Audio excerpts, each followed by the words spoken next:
El golpista Pedro Castillo nuevamente volvió a reaparecer ante las cámaras desde el penal de Barbadillo, esta vez durante una audiencia en la que pidió que se le cambie la prisión preventiva por vigilancia electrónica. Escuchemos. Prefiero, señor magistrado, 1 metro de libertad antes que 800 metros de prisión. Señor magistrado, yo soy un hombre rural, el primer presidente de la República que viene de un rincón profundo del país, con su sombrero, el campo, oliendo a trabajo. Decían que yo huelo mal y no se me acostumbraba y no me querían dar la mano en el tiempo del COVID. Sí, señor magistrado, yo huelo a pueblo.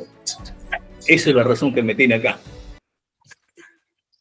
Doctor Perea, ¿cuánto tiempo necesita para escuchar sus alegatos? Señor magistrado, yo mucho le agradecería, más o menos estaría unos 10 minutos como máximo, señor magistrado. Ya, si necesita más me avisa para concedérselo. Muchísimas gracias, señor magistrado. Puede comenzar. Sí, ante todo, muchísimas gracias, doctor. Somos hombres libres y de buenas costumbres. Quería manifestarle que hemos sido muy escrupulosos en cuanto al desempeño de su magistratura, tanto en figura y tanto hasta ahora, y hemos podido advertir que vuestro despacho siempre ha tenido esa connotación de verificar siempre los hechos. Por lo tanto, a eso nos configuramos.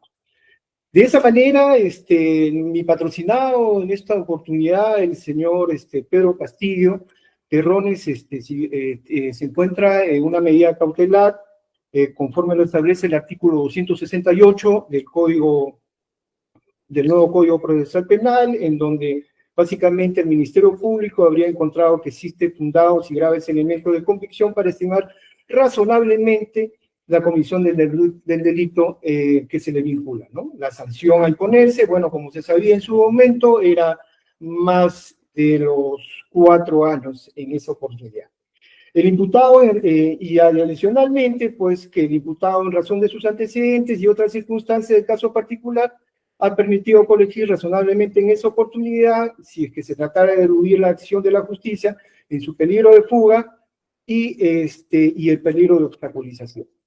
Sobre el particular, en esta solicitud que nos acontece, el artículo 283 del nuevo Código Procesal Penal habla sobre la cesación de la prisión preventiva, mediante el cual en estos momentos nos encontramos abocados. Sobre el particular, en el numeral número 3 dice que la cesación de la medida procederá cuando existan nuevos elementos de convicción que demuestre que no concurren motivos que determinaron su imposición y resulte necesario sustituirla por la medida de comparecencia. Para la determinación de la medida de la sustitutiva, el juez, vuestro despacho, tendrá en consideración adicionalmente las características personales del imputado, el tiempo transcurrido desde la privación de libertad y el estado de la causa. Señor magistrado, nosotros al pedir la cesación de la prisión preventiva hemos argumentado efectivamente que existen nuevos elementos de convicción. Este requerimiento acusatorio que ha entrado a vuestro despacho con el número 743-2023, que fue recibido en su mesa de partes penales el 15 de diciembre del año 2022. Nos referimos al oficio 000-173-2023 PCM de la OGA, que existe más o menos alrededor de 178 ciudadanos del registro de ingresos al acceso por Carabaya y literatura remitidos al fiscal supremo Helder Terán de parte del señor Luis Alemán, director de la OGA de la presidencia del Consejo de Ministros. Asimismo, corre en el expediente el copia del plan de operaciones 258-2022 de la región policial, donde existen más o menos alrededor de 1.019 efectivos policiales que estuvieron en vigilancia en esa fecha del 7 de diciembre. Sobre el particular, quiero manifestarle que corre efectivamente a fojas 2971, el oficio correspondiente, como ustedes pueden ver acá, ¿no? En donde el señor el director de la Oficina General de Administración responde al señor fiscal supremo Helder Uriel Terán y Anderas el informe de las ocurrencias del cuaderno de registro de ingresos de la persona de ingreso y salida del personal del PCM y las visitas respectivamente, y precisa de las personas que habrían entrado en ese día, justamente el 7 de diciembre. Corremos y vemos que a Fojas 2975 existe una senda de nombres, DNIs, ingresos, hora, fecha, entrada y salida de quienes han entrado pues a Palacio de Gobierno y quienes han entrado pues a la PCM en ese día. Esta documentación fue solicitada por el Ministerio Público a razón, obviamente que existen pues las preguntas aristotélicas, cómo, cuándo, dónde, porque la idea era verificar y sigue siendo verificar si existió rebelión o no. En este sentido, nosotros podemos advertir, pues las letras son muy pequeñitas, y advertimos pues que existen alrededor de 178 personas que han sido registradas en esa fecha del 7 de diciembre y que obviamente entiendo que el Ministerio Público en su oportunidad lo ha solicitado para los efectos que obviamente tenían que ser testigos. Creemos en ese punto de que el Ministerio Público se le habrá olvidado en su debido momento en llamar a esos testigos para ver si efectivamente han visto si se han levantado armas o no. Sobre el particular, adicionalmente, existe el Plan de Operaciones 258-2022 de la medida de protesta sobre la toma de Lima, ¿no? De los conflictos sociales que corren a Fojas.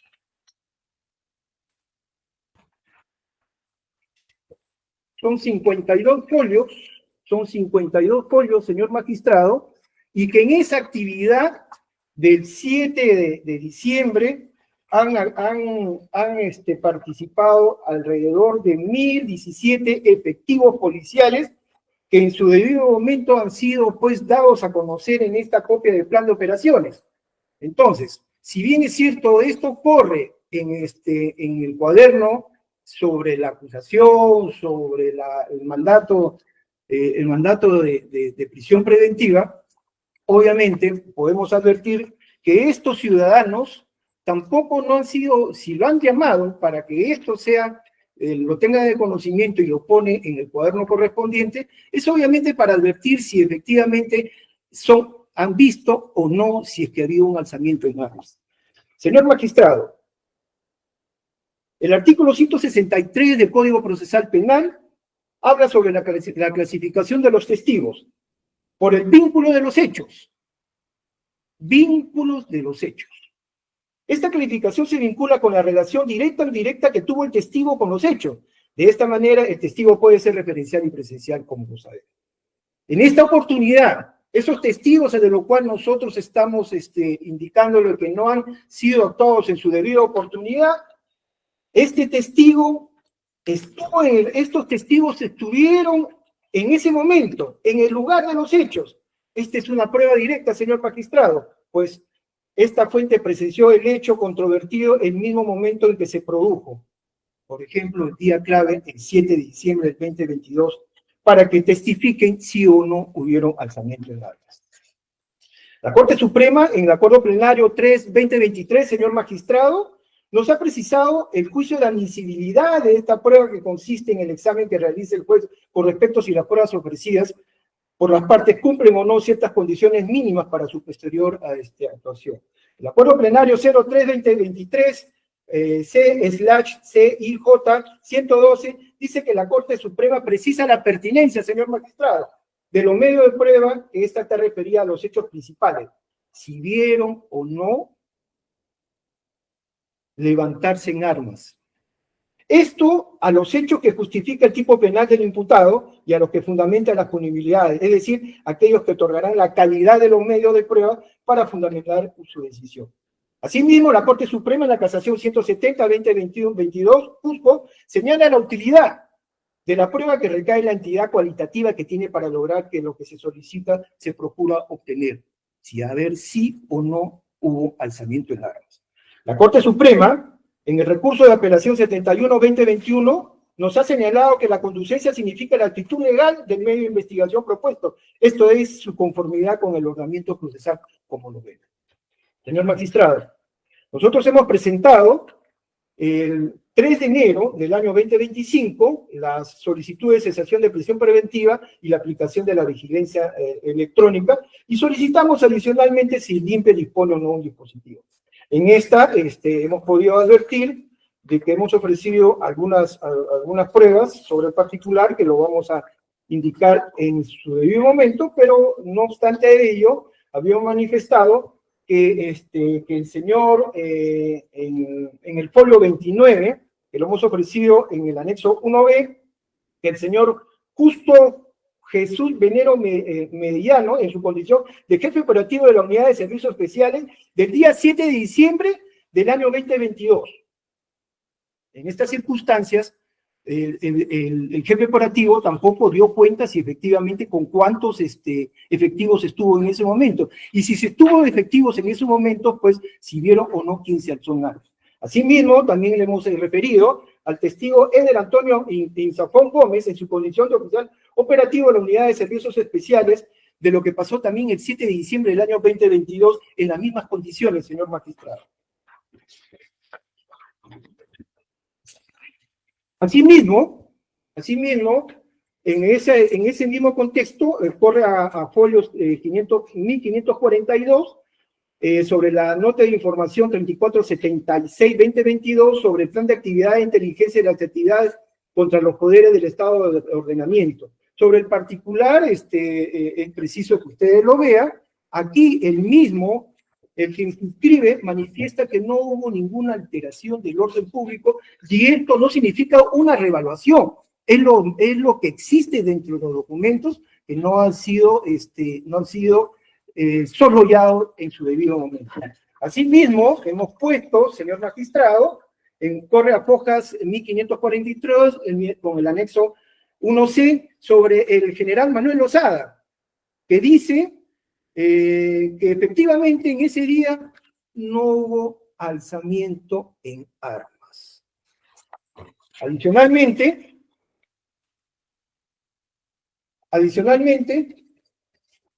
corre a fojas 544 en anexo 1C, dice que mi coronel dice, coronel Gutiérrez a general Manuel Lozada, los audios del 7 de diciembre donde dispongo no hay ninguna restricción para el ingreso y salida de los congresistas y asesores, inclusive sean agredidos.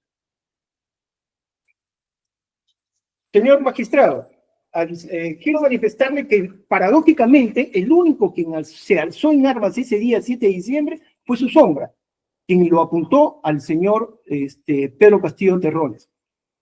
El delito que se le imputa a mi patrocinado, señor magistrado, es el que se contempla en el artículo 346, dice, el quien se alce en armas para variar la forma de gobierno, de poner el gobierno legalmente constituido y suprimir o modificar el régimen constitucional será reprimido con pena privativa no menor de 10 ni mayor de 20. La jurisprudencia, señor magistrado, dice en la Suprema Apelación número 171-2023, dice sobre el delito sobre en cuestión, en la que dice que la conducta típica del delito de rebelión es que es en alzarse en armas. El sujeto plural, en cuanto al delito de convergencia, primero debe alzarse en armas, que significa levantarse, desobedecer, resistiendo colectivamente a algo. En este caso, el poder legítimamente constituido. Y segundo, el alzamiento contra el gobierno nacional debe manifestarse o debe ser en armas, con la tenencia de porte o utilización de armas, o haberlos esgrimido sin que resulte necesario que lleguen a utilizarlo, por lo menos obtenerlo. Señor magistrado, permítame, lamentablemente no nos han dejado utilizar el UCD, pero quiero darles a conocer la diferencia de alzamiento en armas. El 7 de diciembre del 2022, mi patrocinado, el señor Pedro Castillo Terrones, lo único que levantó fue un papel. Y en la jurisprudencia en el Perú tenemos a Antauro Mala, que sí se levantó en armas y jaló el gatillo, y bueno, ha habido 4 muertos, y ese es un tema controvertido que no lo vamos a advertir. Pero el quien hizo golpe de Estado, y todos lo conocemos, fue Alberto Fujimori. Y paradójicamente, sigo advirtiendo de ello, no hay delito de golpe de Estado. ¿Cuál es nuestra pretensión concreta, señor magistrado? Tal como se pudo... Señor Perea, usted me pidió 10 minutos y ya se ha pasado exactamente 4 minutos. Le voy a dar 3 minutos más para que concluya. Señor magistrado, si me permite, por favor, le voy a solicitar, en todo caso, en igualdad de armas y sabiendo que son hartos tomos que hemos tenido que trabajar, unos 10 minutos más, por favor. Se trata... Voy a dar, pues, para completar los 10 minutos, ya ha usado 4, le voy a dar 6 más. ¿Ya? En concreto, señor magistrado, en medio, lo que nosotros estamos buscando, básicamente, señor magistrado, es que lo utilizamos como que la prueba testimonial lo vamos a utilizar como medio de prueba de aquellas personas que acabamos de mencionar que han sido llamados por el Ministerio Público y que no han dado su testificación en tanto y en cuanto se levantó en armas. Señor magistrado, en conclusión, sobre el particular, debemos decir que acá debemos advertir la doctrina del fruto del árbol envenenado. Solicitamos que se declaren nulos los actos de investigación del Ministerio Público que tuvieron como base los hechos materia de investigación. Señor magistrado, la argumentación jurídica sobre el particular habla básicamente sobre los problemas de hechos y los problemas de calificación. Ustedes saben muy bien, y las personas que conocen de leyes manifiestan, hay una calificación jurídica sobre McCormick, sobre un hecho con el propósito de poder advertir el hecho y los problemas de calificación. Si me permiten muy rápidamente, los hechos, McLennan era un matrimonio que pasaba largas colas temporales separado tras un año de ausencia a su regreso, la casa, y ya. Nos vamos a la vigilancia. Quiero advertir que existe el decreto legislativo 1322, el decreto supremo 016-2017, el decreto legislativo 1322, ¿no? El decreto legislativo 1300 y el decreto supremo 0112, en donde el delito de rebelión no está incorporado para que no pueda utilizarse la vigilancia electrónica. En ese sentido, señor magistrado, como dice la ley, nadie está obligado a hacer lo que la ley no manda ni impedido hacer lo que ella no prohíbe. Señor magistrado, como es público conocimiento, nuestro patrocinado se encuentra privado de su libertad desde el 7 de diciembre del año 22, fecha en la que siendo presidente de la República dio lectura al mensaje de la nación disponiendo la disolución del Congreso. Consecuentemente de los hechos es conocido por los presentes y cuya tipicidad se viene discutiendo en el expediente principal. Señor juez, solicitamos la aplicación de la norma precitada y recurrimos a usted con el fin de exponga la variación de la medida de prisión preventiva por otra menos gravosa que viene siendo la vigilancia electrónica. La llamada vigilancia electrónica para nosotros es una forma menos gravosa del control del imputado. Este será monitoreado permanentemente por el personal del INPE y no podrá desplazarse sin conocimiento de las autoridades. Hemos instruido a nuestro patrocinado de las graves consecuencias que tendría sancionar contra el dispositivo que impondría y también las consecuencias como revocatoria de la medida de los niveles de alerta. Comprendemos y entendemos la posición del Ministerio Público, ¿no?, relativo al peligro de fuga y el riesgo de obstaculización al respecto al peligro de fuga se diluye con la vigilancia electrónica en el procesado y no podrá desplazarse sin dejar constancia de su ubicación.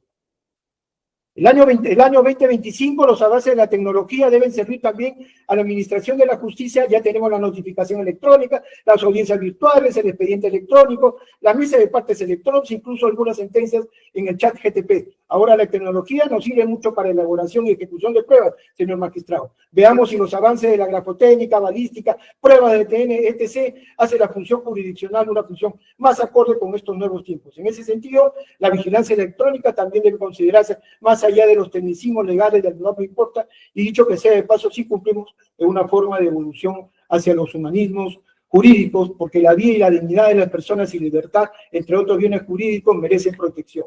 Si bien la detención judicial implica una medida provisional, como última ratio limita la libertad física, no es constitucional, porque no es una medida punitiva ni afecta la presunción de inocencia. En ese sentido, la vigilancia electrónica judicial es la medida de desplazamiento de proceso que es monitoreado permanentemente. Al respecto, la norma ampara nuestra solicitud, el decreto legislativo 1322 y su reglamento aprobado por decreto supremo 012-2020 JUS, el mismo que nos define los conceptos básicos y su supuesta aplicación, para lo cual hemos cumplido con lo dispuesto en el artículo 10 del reglamento, acompañado de los documentos requeridos, que son el documento que acredita el lugar donde cumplirá la medida, los antecedentes penales, los antecedentes judiciales, y hemos pedido por su intermedio que se pise al INPE para que gestionen los documentos que acrediten las condiciones de la vida personal, laboral, familiar y social del estado de salud de nuestros patrocinados. En ese sentido, señor magistrado, solicitamos se declare fundada nuestra solicitud al haberse demostrado el arraigo donde se llevará a cabo la medida y habiéndose cumplido con los requisitos establecidos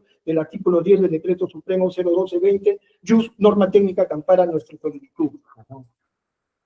Finalmente, unas palabras en latín: fiat iustatit pereat mundus. Hágase justicia aunque desaparezca el mundo, señor magistrado. Gracias.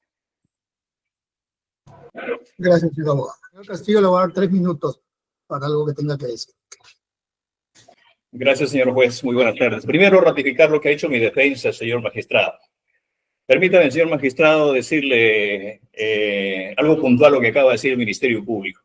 Me gustaría que el Ministerio Público constate en la realidad y no se deje llevar por medios que conmigo tienen un papel que cumplir.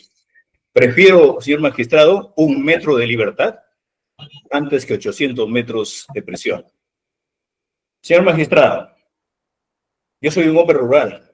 El primer presidente de la República que viene de los rincones, de un rincón profundo del país, con su sombrero, el campo, oliendo a trabajo.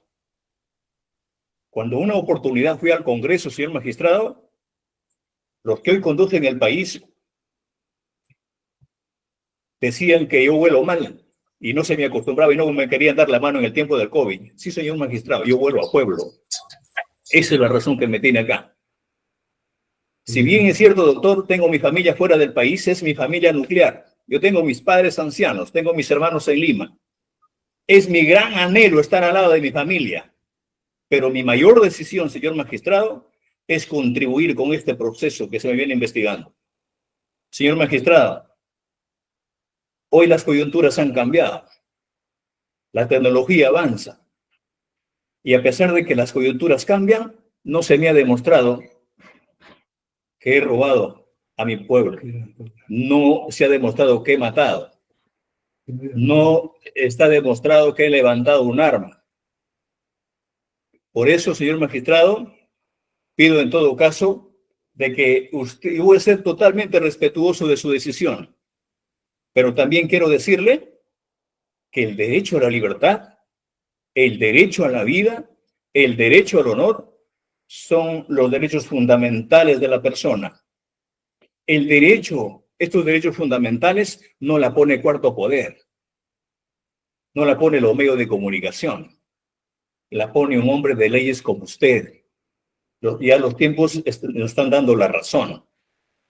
Señor magistrado, en ese sentido, pido a usted, se ciña la verdad, se ciña usted a la coyuntura, cómo se han venido desarrollando los casos. Yo jamás voy a fugarme de mi país. Nunca he pretendido fugarme. Y nunca cogí un arma. Nunca me he burlado de nadie. Soy maestro de convicción.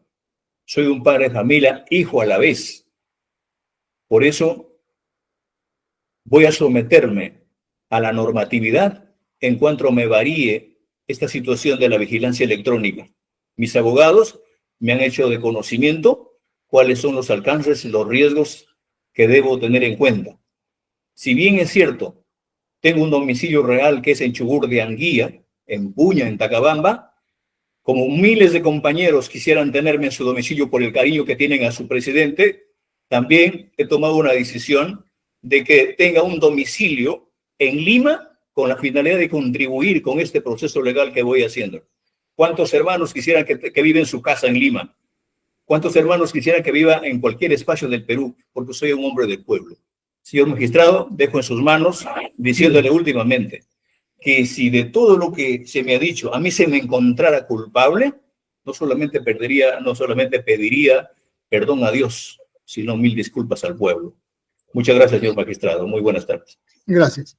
Habiendo escuchado los argumentos de la defensa, que solicita se varíe la medida de prisión preventiva por una de vigilancia electrónica vía el cese de la prisión preventiva y se declare fundada ella.